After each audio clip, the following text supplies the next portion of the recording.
بسم اللہ الرحمن الرحیم سورۃ الشعراء۔ یہ جو صورت ہے آپ دیکھ رہے ہیں اس کا نام سورۃ الشعراء ہے، تو اس میں آخری تھرڈ لاسٹ آیت جو بھی ہے آخری رکوع میں وہ آیت آئے گی وَالشُّعَرَاءُ يَتَّبِعُهُمُ الْغَاوُونَ أَلَمْ تَرَ أَنَّهُمْ فِي كُلِّ وَادٍ يَهِيمُونَ۔ تو کہا کہ اس کا ایک نام تو سورۃ الشعراء ہے سلف کے ہاں، اور دوسرا نام جو سلف کے ہاں مشہور ہے وہ ہے سورہ طاسیم، سورہ طاسیم۔ آدھے سپارے کی صورت ہے، انبیاء علیہ السلام کے تذکرے بھی آئیں گے، سیدنا ابراہیم علیہ السلام اور شروع میں سیدنا موسیٰ، اور اس میں ہم دیکھیں گے کہ کچھ ایسی تفصیلات ہیں جو اور جگہوں پر نہیں ہیں، اور حفاظ یہ بتاتے ہیں کہ یہ صورت یاد کرنا ان کے لیے تھوڑا مشکل ہوتی ہے، سورہ شعراء خاص طور پہ، اس لیے کہ اس میں متشابہ بہت سارے ہیں، یعنی پرانے کذبت اور پھر وہ جو قصے سارے آ رہے ہیں بڑے اختصار کے ساتھ، تو پرانی جگہوں سے تشابہ لگ جاتا ہے، تو یہ ہے اس میں کوئی شک نہیں ہے، لیکن بہت ہی خوبصورت یہ صورت ہے اس لیے کہ اس میں شعراء کی نفی کی گئی، تو لہذا اس کے اندر ایک حسن پایا جاتا ہے۔ تو فرمایا، اور یہ ابن عاشور علیہ الرحمہ کی تحقیق کے مطابق جو رقم نزول ہے اس کا وہ 47 نمبر پر یہ صورت نازل ہو رہی ہے۔ اللہ اعلم۔ آیات بھی بہت چھوٹی ہیں بالکل، اور پھر آپ جانتے ہیں ایک آیت بہت دفعہ ریپیٹ ہوتی ہے، ان فی ذلک لآیہ وما کان اکثرهم مؤمنین وان ربک لہو العزیز الرحیم۔ ہر قصے کے بعد یہ آیت آ رہی، بلکہ شروع میں ہی آ جائے گی کہ وَكَمْ أَنبَتْنَا فِيهَا مِنْ كُلِّ زَوْجٍ كَرِيمٍ إِنَّ فِي ذَلِكَ لَآيَةً وَمَا كَانَ أَكْثَرُهُم مُؤْمِنِينَ وَإِنَّ رَبَّكَ لَهُوَ الْعَزِيزُ الرَّحِيمُ۔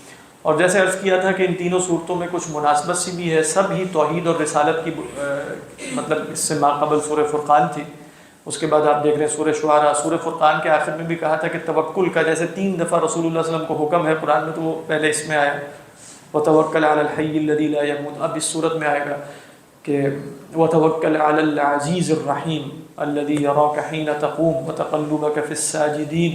اس کے بعد سورہ نمل ہم پڑھیں گے، اس میں بھی آئے گا فَتَوَكَّلْ عَلَى اللَّهِ إِنَّكَ عَلَى الْحَقِّ الْمُبِينِ۔ بسم اللہ الرحمن الرحیم۔ طاسیم میم حروف مقطعات ہیں، لیکن نیچے جب ہم ابھی حاشیہ پڑھیں گے تو وہ بتا دیں گے کہ اس میں تو سے مراد کچھ نہیں ہے، لی کچھ نہیں، مطلب وہ ایک آ رہی ہے نیچے چیز، وہ پڑھ لیں گے۔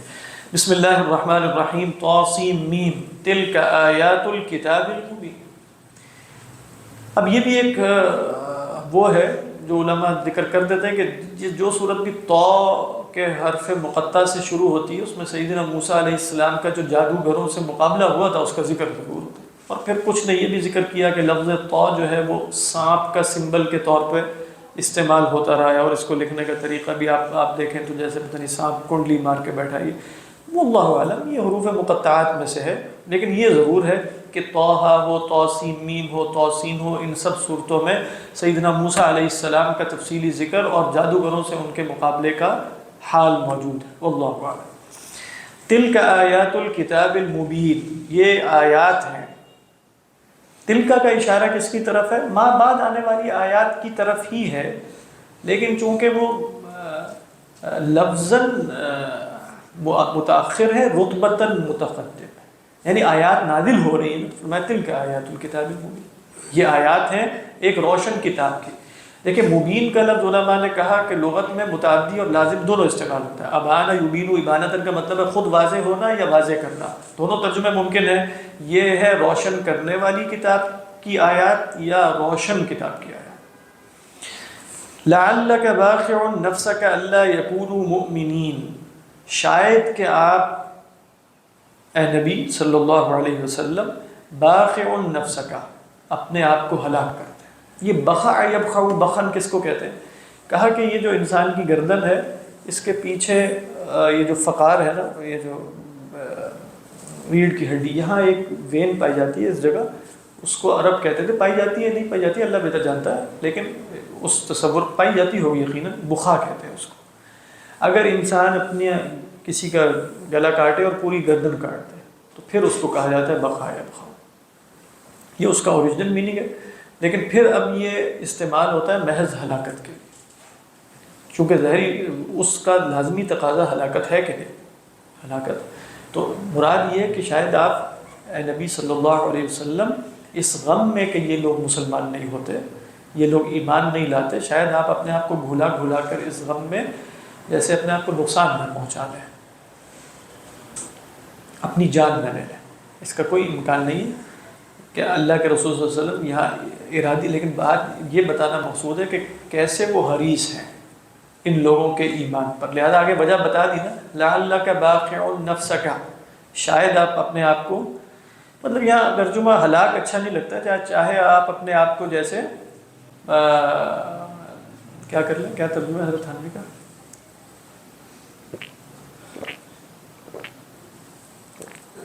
رنج کرتے کرتے اپنی جان دے دیں، جان دے دیں گے۔ اچھا تھا، اب ہلاکت کا لفظ یاد آ رہا، اللہ کے رسول صلی اللہ علیہ وسلم کے اس میں مبارک کے ساتھ ہلاکت کا لفظ اچھا نہیں لگتا۔ تو لعلک باخع، شاید آپ، رنج کا مفہوم کیسے ہوا؟ اللہ یکونوا مؤمنین میں ہے نا، آپ یہاں یہ کہہ سکتے ہیں نا حزنا اللہ یکونوا مؤمنین، ایسے عام کیا معذوف مانیں گے؟ فلعلک باخع نفسک لی اللہ یکونوا مؤمنین، اس وجہ سے کہ وہ ایمان نہیں لاتے۔ تو آپ، یہ اصل میں مفعول لہو ہے، یہ اصل میں کیا ہے؟ مفعول لہو۔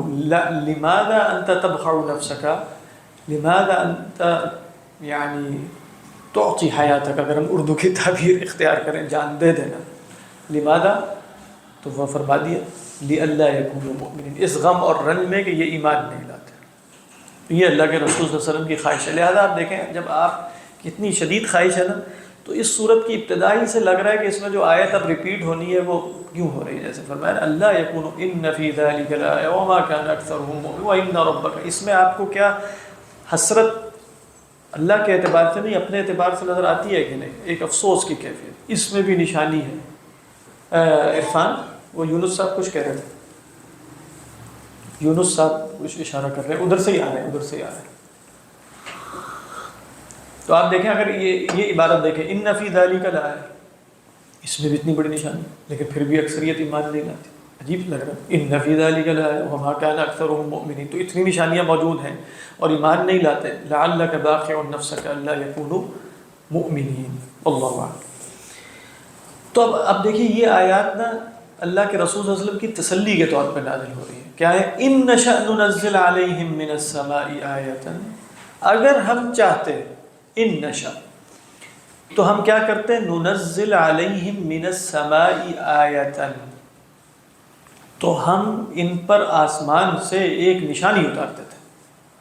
تو کیا ہو جاتا اس کے نتیجے میں؟ عطف کیا؟ فضلت۔ یہاں ایک اشکال یہ ہوا کہ ماضی کا مضارع پر عطف کیسے ہوا، یہ علماء نے نقل کیا، تو اس کا جواب یہ دیا گیا ہے کہ اصلاً تو مضارع کا مضارع پر عطف ہوتا ہے، ماضی کا ماضی پر ہوتا ہے، یہ نہیں ہوتا یہ کہ آپ مضارع کہاں ہے؟ ننزل، یعنی ان نشأ ننزل علیہم من السماء۔ تو کہا کہ اگر وہ مضارع ایسا ہو کہ جس کی جگہ اگر آپ ماضی رکھ دیں، معنی نہ بدلے، تو اس مضارع پر ماضی کا عطف ہو سکتا ہے۔ خلاصہ قاعدے کا یہ، یعنی اگر آپ یہ کہیں کہ ان نشأ ننزل کی بجائے ان نشأ انزلنا علیہم، یا نزلنا، ننزل ہے تو نزلنا علیہم من السماء آیۃ فظلت اعناقهم لها خاضعین، کوئی معنی میں فرق نہیں پڑ رہا، اس لیے کہ ان جو ہے وہ کیا کرتا ہے، وہ ماضی کو بھی مضارع کے معنی میں لے جاتا ہے۔ یعنی ان جب آئے گا تو ان جئتا، تو اس کا مطلب یہ ہے کہ آپ ماضی میں میرے پاس آئے تھے، یا اگر مستقبل میں میرے پاس آئیں گے، مستقبل میں آئیں گے، تو ان دی اینڈ یہاں اگر آپ ماضی رکھیں تو پھر بھی معنی کس کا ہو جائے گا؟ مستقبل کا ہو جائے گا۔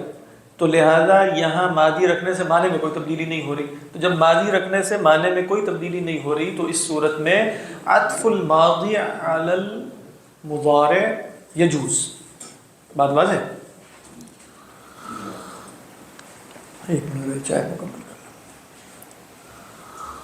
لیں۔ الرحیم، بات سمجھ میں آ گئی کہ یہ مضارع کا عطف کیسے ہوتا ہے، مضارع کا ماضی کا عطف مضارع پہ۔ تو فرمایا ان نشأ ننزل علیہم من السماء آیۃ، اگر ہم چاہیں تو ان پر آسمان سے ایک نشانی اتار دیں، تو آپ پریشان نہ ہوئے نبی صلی اللہ علیہ وسلم، یعنی اگر ہم چاہتے تو ان کو جبراً ایمان دلوا دیتے۔ آپ اتنے لعلک باخع نفسک الا یکونوا مؤمنین، ہماری مشیت ہی میں نہیں ہے کہ یہ ایمان مراد ہے، یا ہماری مشیت میں یہ نہیں ہے کہ جبراً ایمان لائیں، ہماری مشیت میں یہ ہے ایمان بالغیب لائیں، کوئی ایسی نشانی نہیں دی جائے گی کہ جو اختیار کی نفی کرتے۔ لہذا آپ جتنے مرضی دلائل پڑھا لیں، معجزے دکھا دیں، علم الکلام کے براہین نقل کی کرے، ان سب سے اختیار انسانی کی نفی نہیں ہوتی۔ ان دی اینڈ انسان اختیار رکھے گا ماننا ہے نہیں ماننا، اور اس میں ہمیشہ ایک غیب کا ایلیمنٹ تو رہے گا نا۔ زیادہ سے زیادہ دلیل سے آپ بتا دیں گے کہ اس کمرے کے دوسری طرف کیا ہے، لیکن وہ کہہ رہے ہیں کہ مجھے نظر تو نہیں آ رہا کمرے کے دوسری طرف کیا ہے، ٹھیک ہے، اور نہ دیکھنے کی کوئی صورت موجود ہے، تو میں تو نہیں مانتا۔ اب کمرے کے دوسری طرف تم نے دلائل سے ثابت کر دیا، اور تم کہہ رہے ہو کہ کمرے کے دوسری طرف یہ ہے، لہذا کمرے میں یہ چیز نہ کھاؤ۔ کہہ رہے ہیں کہ میں اپنی من پسند چیز یہاں کیوں چھوڑ دوں تمہاری اس دلیل کی وجہ سے کہ وہ کمرے کے دوسری طرف ایک صاحب ہیں جو ہم دیکھ بھی نہیں سکتے۔ تو انسانی ارادہ رہتا ہے، کیوں انسانی ارادہ رہتا ہے؟ کیونکہ شہوت موجود ہے اور غضب موجود ہے اور انسانی نفس ہے اور وہ انسٹنکٹس ہے اور جبلت ہے اور سب کچھ ہے، تو انسان انکار کرتا ہے۔ تو لہذا ایسی نشانی کیا دکھائی جا سکتی ہے کہ انکار پر قدرت نہ رہے؟ دکھائی تو جا سکتی ہے، لیکن اللہ تعالیٰ فرماتے ہیں ہم نے نہیں دکھائی۔ ان نشأ ننزل علیہم من السماء آیۃ، تو وہ نشانی کے نتیجے میں کیا ہوتا؟ فظلت اعناقهم لها خاضعین، تو پڑی رہ جاتی ہے۔ ظل یظل، آپ جانتے ہیں نا، ظلیل یظلل افعال ناقصہ میں سے مستقل رہتی۔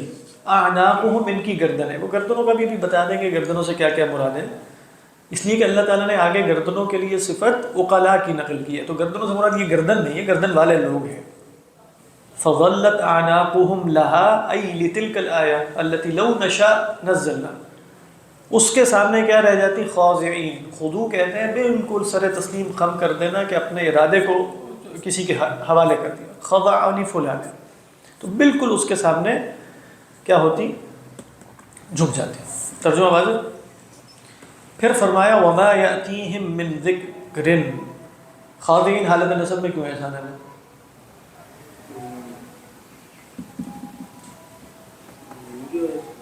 ہے من کا ہے، من تو ہے نہیں ہے، لام ہے، لہا ہے، من تو نہیں ہے، لہا کی وجہ سے تو ضمیر حالت ہے جر میں جائے گی۔ نسب میں، ہاں نسب میں ہے یا جر میں، یہ بھی بتاؤ۔ جر میں یہ لا کیوں ہے؟ دیکھو وہ تو لہا ہے، لہا ہے، نسب میں کیوں؟ نسب مطلب یہ بتاؤ کہ نسب میں ہے بھی کہ نہیں، یہ بھی سوال ہے۔ ذلت کی وجہ سے، دیکھو فعل ناقص ہے نا، ظلت ہی ہے، یعنی فظلت اعناقهم، اعناقهم کیا ہے؟ ظلہ کا فاعل یا اسم بالکل، اور خاضعین کیا ہے؟ اس کی خبر، تو حالت نصب میں اس کی خبر ہونے کی وجہ سے فظلت اعناقهم لها ای لتلک الآیۃ خاضعین۔ پھر اللہ تعالیٰ فرماتے ہیں دیکھو ایسی نشانی تو نہیں اتاری، دیکھیں بہت زبردست ترتیب ہے، ایسی نشانی تو کوئی نہیں اتاری کہ جو مجبور کر دے ایمان لانے پر، لیکن کیا ایسی بھی نہیں اتاری جس میں ذکر اور یاد دہانی نہ ہو؟ وہ تو اتاری۔ اچھا پھر اس کے سامنے کیوں نہیں سر جھکاتے؟ اس کے اندر جبر نہیں ہے، اس کی طرف غور کرنا پڑے گا نا۔ اعراض کرتے ہیں، بات آ رہی ہے، اعراض کرتے ہیں اپنی شہوت کی وجہ سے، غضب کی وجہ سے، تو بالکل ترتیب ہے۔ نبی صلی اللہ علیہ وسلم آپ پریشان نہ ہوں، آپ اپنی جان نہ دے دیں اس رنج میں۔ ہم چاہتے تو ایسی آیت اتار دیتے جو ان کو مجبور کر دیتی ایمان لانے پر۔ ایسا بھی نہیں ہے کہ ہم نے ان کی رہنمائی کا اہتمام نہیں کیا، ہدایت کا اہتمام نہیں کیا، بلکہ وما یأتیہم من ذکر من الرحمن، اور وہ رحمان ہے، اس نے اس رحمت کی بنا پر یہ ذکر اتارا ہے۔ وما یأتیہم، اور نہیں آتی، یہ ما نافی ہے نا کیونکہ آگے الا آ رہا ہے۔ وما یأتیہم من ذکر، اب یہ ذکر کی تنوین کہا کہ وہ جو ہے وہ من جو ہے وہ زائدہ ہے، اور ذکرن جو ہے وہ یعنی اس کی جو تنوین یا تنکیر ہے وہ تفخیم کی وجہ سے ہے، یعنی ان کے پاس کوئی عالی شان ذکر، کیونکہ جو رحمان کی طرف سے آئے گا وہ عام ذکر تو ہو ہی نہیں سکتا۔ وما یأتیہم من ذکر من الرحمن، ٹھیک ہے، یہ بھی من ابتدائی ہے، یہ من ای جہت یأتی ھذا الذکر من الرحمن۔ اس کی صفت کیا ہوتی ہے؟ محدث، وہ کیا ہوتا ہے؟ بار بار اترتا ہے، یعنی محدث کا مطلب ہے کسی شے کا جدید ہونا۔ حدث یحدث کا مطلب کیا ہوتا ہے؟ حدث یحدث، جو شے پہلے نہیں تھی وہ ہو جائے، یہی مطلب ہوتا ہے نا حدث۔ احدث یحدث کیا ہوگا؟ کسی شے کو نیا کرنا، اس سے اس میں مفعول کیا بنے گا؟ محدث۔ تو محدث وہ شے ہے جو پہلے نہیں تھی اور ہو گئی۔ ذکر جو ہے وہ نہیں تھا نا، اللہ کے رسول صلی اللہ علیہ وسلم مبعوث نہیں ہوئے تھے، تو کیا ذکر آ رہا تھا ان کے پاس یا نیا آیا؟ نیا آیا۔ اس سے یہ استدلال لیکن درست نہیں ہوگا کہ خود قرآن مجید جیسے حادث ہے، بات یہ تو اس ذکر کا ورود حادث ہے، ذکر فی نفسی ہی حادث ہے کہ نہیں واللہ عالم، وہ تو دلائل اور دلائل سے پتہ چلے گا۔ تو قرآن مجید کے بارے میں یہی ہے کہ وہ اللہ کا کلام، اللہ غیر مخلوق، یعنی کلام نفسی۔ تو فرمایا وما یأتیہم من ذکر من الرحمن محدث، اور ان کے پاس نہیں آتا کوئی ذکر یاد دہانی رحمان کی طرف سے نئی. اس کا مطلب کیا؟ ایک نئی کا مطلب ایک آیت آئی، ایک صورت آئی، پھر مزید آتی ہے، پھر مزید آتی ہے، آئے چلی جا رہی ہے، پورا قرآن نازل ہو رہا ہے نا. لیکن ان کا طرز عمل کیا ہوتا ہے؟ یہ اصل میں اس کو کہتے ہیں استثناء من اعم الاحوال، یعنی وما یأتیہم من ذکر من الرحمن محدث فی حال من الاحوال الا كانوا عنہ معرضین. جس حال میں بھی آ جائے، جو بھی حال ہو، ان کی حالت کیا ہوتی ہے؟ اعراض کی. الا كانوا عنہ سے مراد ذکر محدث، الا كانوا عنہ معرضین، مگر وہ اللہ کی یاد سے مگر وہ اس ذکر سے اعراض کرتے ہیں.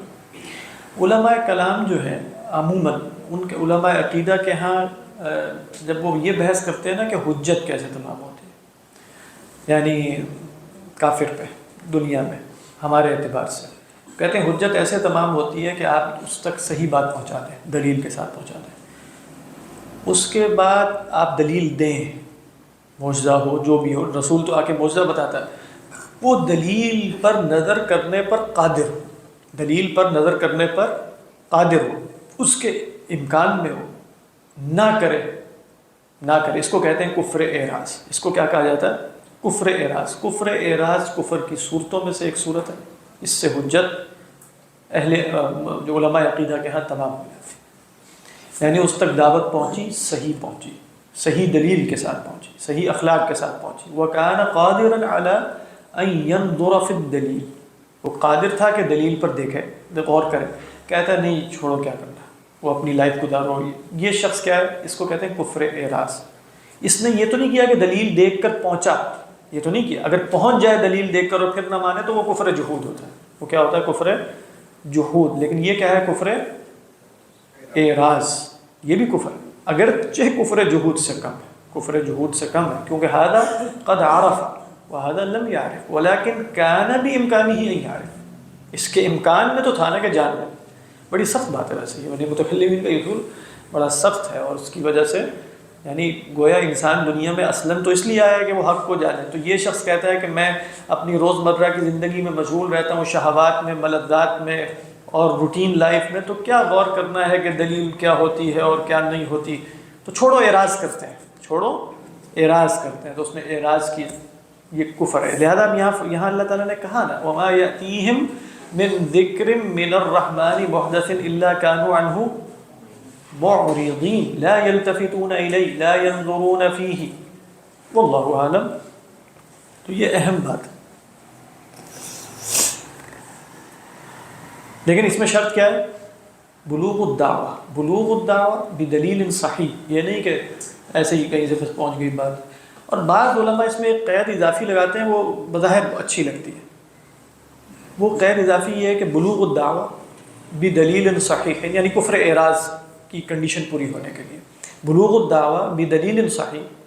اب ہم اس زمانے میں یہ قید بھی لگاتے ہیں بھی اخلاق صحیحہ. وہ پہلے علماء نہیں لگاتے تھے، اس لیے کہ وہ اب ضرورت پڑی ہے کہ مسلمان خود جو ہے وہ اسلام سے دور کرنے والے چونکہ ہو گئے ہیں، تو اخلاق بھی اچھے کر کے پہنچائی جائے نا. تو اور وہ دعوت اس تک پہنچے دلیل کے ساتھ تو تھوڑا سا ازعاج پیدا ہو جائے. ازعاج کا کیا مطلب ہے؟ تھوڑا سا کچوکا سا لگے اسے کہ واقعتاً جس ورلڈ ویو پہ وہ کھڑا ہوا ہے اس میں کچھ مسئلہ ہو سکتا ہے، لگ رہا ہے کہ اس میں کچھ ہو. لیکن وہ کہتا ہے کیا یہ ایک سرچ مطلب بحث شروع کی جائے اور حق کیا ہے اور یہ بڑی مشکل اور یہ کیا، تو اس میں تو یہ فلاں چیزیں رہ جائیں گی. وہ تو ہر روزانہ تو ٹائم نہیں ہوتا، ہفتے اور دن ہی میں ٹائم ہے کہ جا کے کسی سے پوچھیں، کتابیں پڑھیں. لیکن ہفتے اور اتوار کے دن تو اور بڑے کام کرنے ہیں، تو سینما بھی جانا ہے اور ٹینس بھی کھیلنی ہے اور فلاں کلب نائٹ کلب میں بھی جانا ہے، تو چھوڑو. اور مشکل لگ رہا ہے. لیکن ازعاج سا پیدا ہوا نا، یہ جو ازعاج پیدا ہوا ہے یہ شرط ہے کہ گویا اس کے اندر ایک طلب پیدا ہوئی کہ وہ حق کی طرف سفر کرے. یہ ازعاج اس کے اوپر حجت. لیکن اگر وہ اپنے دین پر ایسے قانع ہے کہ دلیل صحیح بھی پہنچی ہے لیکن وہ اس لیے التفات نہیں کر رہا لِأَنَّهُ مُتَيَقِّنٌ بِأَنَّهُ عَلَى الْحَقِّ وَلِذَلِكَ لَا يَلْتَفِتُ. یہ نہیں کہ میں اپنی روزمرہ ملذات اور شہوات میں مشغول ہوں اس لیے نہیں کر رہا، یا مجھے اپنی کچھ روٹین بدلنی پڑے گی اس لیے نہیں کر رہا، بلکہ کس لیے نہیں کر رہا؟ لِأَنَّهُ مثلاً وہ ایک پریکٹسنگ کرسچن ہے، وہ کہتا ہے کہ میں تو حق پر، جیسے ہمارے تک بھی کوئی دلیل ہو جائے گی ہم نے کیا غور کرنا، میں اٹھا کے پھینک دیں، ایسے ہی ہے، فارغ سی بات ہے۔ اگر وہ اس طریقے پر ہے پھر اس پر حجت تمام ہو رہی ہے، کفر اعراض ہے کہ نہیں، یہ ایک اختلافی مسئلہ ہو سکتا ہے، تو اللہ اعلم۔ اچھا، اعراض میں سے اسی چیز کو نہیں کہیں گے لفظ میں بھی کہ جو اس اخراج کے بعد مطلب ظہور ہو گئی جو پہلی کیفیت ہے جس میں بالکل جیسے دل میں کوئی چیز ہی پیدا نہیں ہوئی اور ہاں دیکھو اس میں مطلب ایک تو ازاج ہے اپنے پرانے عقیدے پر، یعنی جو آپ جس نظریہ حیات پر ہے، ایک ازاج یہ ہے کہ یہ اس پر غور کرنے کے نتیجے میں شاید ازاج پیدا ہو سکے، اسے یہ لگ رہا ہے یا لگا بھی نہیں ہے تو وہ کہہ رہا ہے کہ یہ بھی ایک دلیل، لیکن اس نے کہا کہ کیوں چھوڑا ہے اس میں لذات کی وجہ سے، یہ شخص اس وجہ سے مجرم بن رہا ہے کہ وہ قادر تھا لیکن اس نے اس لیے نہیں کہ بھئی میں حق پر ہوں، بلکہ اس نے اس لیے چھوڑا ہے کہ مجھے اپنی شہوات قربان کرنی پڑی۔ اب یہ فرق ہے نا، دونوں اس میں ہے، دونوں ہی اعراض کی ایک صورت، لیکن دونوں کے اندر جو نفسیاتی محرک ہے وہ فرق ہے۔ ایک نفسیاتی محرک یہ ہے کہ میں جان چکا ہوں پہلے اور میں تو اللہ کو مانتا ہوں اور یہ حق ہے اور فلاں فلاں، اور ایک یہ ہے کہ یہ مشکل کام ہے، اس میں کچھ قربانیاں دینی پڑیں گی، اس لیے میں یہ نہیں کرتا، اللہ اعلم۔ تو کچھ لوگ ایسے ہوتے ہیں جو کہتے ہیں نہیں کرتے ہیں۔ ایک صاحب تھے، انہوں نے اپنی آٹو بایوگرافی لکھی ہے، تو کویت کے تھے، وہ ڈاکٹر ہیں لیکن وہ پڑھ تو میڈیکل رہے تھے، بعد میں وہ ڈاکٹر جو ہے وہ علوم سیاسیہ میں ہو گئے۔ وہ کہتے ہیں، ان کا قصہ اچھا ہے، ان کی کتاب جو ہے اس میں وہ فرماتے ہیں کہ ہم مطلب اونچے خاندان میں سے تھا کویت کے، تو ایسے لوگ بچوں کو پڑھنے کے لیے بھیجا جاتا تھا مصر میں، اس زمانے میں، یہ 50s کا زمانہ ہے، برطانوی اسکول ہوا کرتے تھے، یہاں نہیں تھے کویت میں، ادھر بیکورڈ تھے نا اس زمانے میں، تو وہاں بھیجا جاتا تھا۔ تو وہاں کیا ہوتا تھا کہ وہ برطانوی ہائی کمیشن کے تحت ہی وہ سارا کچھ ہوتا تھا، اور پھر وہاں پڑھنے کے بعد ان کو برطانیہ ہی بھیج دیا جاتا تھا بچوں کو، اور وہاں کوئی مذہب شذب کا کوئی عمل دخل ہی نہیں ہے، اور وہاں انگریزی بولنا مطلب آپ آپس میں، دونوں بھائی گئے تھے، چھوٹا بھائی کہتے ہیں ایک دفعہ دیکھ لیا کسی استاد نے کہ یہ عربی میں گفتگو کر رہے ہیں آپس میں، تو وہ پکڑ کے لے گئے۔ پھر وہ جو سزا دینے کا طریقہ ہے نا کہ اتنی دفعہ لکھو I shall not speak in Arabic, یہ 200 ٹائمز یہ لکھو تم، اس طرح کی سزائیں ہوتی تھیں۔ اور وہ پھر وہاں سے انہوں نے تعلیم حاصل کی، اور وہ پورا اس کے بعد ان کا وہ ہو گیا جو کیا کہتے ہیں جو مفت میں چلے جاتے اسکالرشپ، تو وہاں چلے گئے۔ تو وہاں پھر انہیں وہ کہہ رہے ہیں کہ 1 سال ہو گیا، اور 1 سال میں بھی ان کی جیسے پوزیشن تھی میڈیکل کالج میں کہیں وہ کر رہے تھے۔ پھر اس کے بعد وہ جا رہے تھے کہ ایک مکتبے میں گھسا، تو وہاں میں نے وہ دیکھا کہ برٹرانڈ رسل ہے اس کی کتاب کہ میں وہ عیسائی کیوں نہیں ہوں، جو مشہور کتاب ہے، تو وہ اٹھا لی، ویسے ہی پڑھنا شروع کیا، اور بڑی ٹینشن سی ہو گئی کیونکہ بہرحال تھے تو پیچھے سے مسلمان ہی نا۔ تو اب وہ پریشان ہوئے کہ، لیکن کہتے ہیں کہ میں مطلب ایسا نہیں رہا جیسے آج کل کے نوجوان یوٹیوب پہ بیٹھے، میں نے فلاں کی سنی تو سمجھ لیا ٹھیک ہی کہہ رہے ہیں۔ انہوں نے کہا کہ مجھے کہا کہ یہ سارے، یہ تو کرسچن ہونے کی بات کر رہا تھا کہ میں کرسچن کیوں نہیں ہوں، میں تو مسلمان ہوں، لہٰذا میں اپنے اوپر یہ حکم لاگو نہیں کر سکتا جب تک میں اسلام کو نہ پڑھوں جا کے، مطلب یہ کم از کم اس کے اندر ایک صدا۔ وہ اس نے اپنے گھر والوں کو فون کیا کہ میں میڈیکل چھوڑ رہا ہوں، میں واپس کویت آنا چاہتا ہوں، اور سب پریشانی کرتے اتنا تو تمہارا کہ کیا تمہارا مطلب اسکالرشپ ہے اور تم پہلا سال ہو چکا ہے، اس میں تمہاری پوزیشن ہے، اور تم یہ کہہ رہے ہو کہ میں واپس آؤں گا، میں واپس ہی آنا ہے۔ بہت سخت مسئلہ پڑی، واپس آئے، علماء کے پاس بیٹھے، کہتے تفسیریں پوری پڑھی، تفسیر مراغی پڑھی، وہ پوری پکڑی، پھر علماء سے، اور پھر یہاں تک کہ مجھے دین پر جو ہے وہ دوبارہ پورا کامل جو ہے وہ اعتماد ہوا، اور اس اسنا میں جو ہے وہ میری ظاہری بات ہے کئی سال لگ گئے، وہ تعلیم تو نکل چکی تھی۔ پھر یہ دوبارہ گئے اور لبنان میں جا کے یونیورسٹی سے انہوں نے ان علوم سیاسیہ میں پی ایچ ڈی۔ تو یہ ازاج ایک پیدا ہوا ہے، یہ جو میں بتانا چاہ رہا تھا نا، کچھ لوگ ہوتے ہیں جو پھر لگ جاتے ہیں اس تلاش میں۔ ازاج برٹرانڈ رسل کی کتاب کی وجہ سے پیدا ہوا کہ کہیں یہی حکم میرے اوپر بھی تو اپلائی نہیں ہوتا، تو مجھے غور کرنا چاہیے کہ واقعتاً اسلام کیا ہے۔ تو گئے اور کیا، کم لوگ ہوتے ہیں اس طرح کے، لیکن جو نئے مسلمان ہو رہے ہیں ان میں سے بھی اکثر ایسے ہی ہوتے ہیں۔ تو یہ نہیں ہے کہ یہ اعراض کرنے والے یہ سب نہیں، واقعتاً جس کو حق سے اخلاص ہوتا ہے اور حق کے ساتھ جو مخلص ہے وہ پھر اس کوشش کرتا ہے کہ حق تک پہنچے، اور پھر اگر واقعتاً وہ سچا آدمی ہے تو اللہ تعالیٰ پہنچا بھی دیتے ہیں، کوئی سبب بنا دیں، لیکن اس کا مخلص ہونا تو شرط ہے نا کہ وہ حق تک پہنچنے کی ایک طلب اور نیت رکھتا ہے۔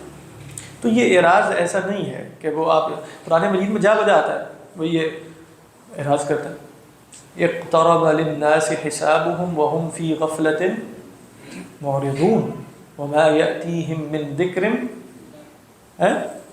محدث الا استمعوه وهم يلعبون. یہاں لگ نہیں رہا کہ وہ وہی کہہ رہے ہیں کہ 9 to 5 اور ویکینڈز کی زندگی گزارنی ہے. الا استمعوه وهم يلعبون لاهية قلوبهم, یہ وہی کفر اعراض کی ایک صورت لگ رہی ہے. وهم معرضون اور اس کے بعد لاهية قلوبهم. تو یہاں بھی وہی بات ہے, وما يأتيهم من ذکر من الرحمن محدث الا كانوا عنه معرضين فقد كذبوا.